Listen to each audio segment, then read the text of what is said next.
Si former DOJ Secretary Jesus Crispin Remulla ay tila may napakalaking responsibilidad sa kanyang bagong tungkulin bilang ombudsman. Marami siyang kailangang harapin, mga isyong bumabalot sa nakaraang administrasyon at mga kontrobersya sa kasalukuyan. Sa unang tingin, mukhang handa siyang kumilos at, ay serve ng mainit, ang hustisya. Pero ang tunay na pagsubok ay consistency. Hindi sapat na maging matapang sa isa lang, dapat pantay ang timbangan ng hustisya.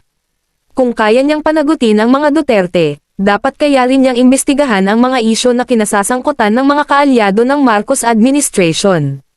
Ngayon na tumigil na ang mga investigasyon ng Kongreso at bumababa ang tiwala ng publiko sa mga komisyon, ang ombudsman na lang ang natitirang sandigan ng mga mamamayang uhaw sa katarungan. Ang accountability ay hindi dapat piliin lang kung sino ang tatamaan.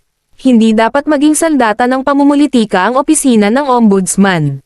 Ang tunay na reforma ay makikita kung parehong susuriin, walang kinikilingan, walang pinoprotektahan. Tanging sa ganitong paraan mararamdaman ng taong bayan na may saysay pa ang hustisya sa bansa, at may ombudsman silang karapat-dapat igalang at pagkatiwalaan.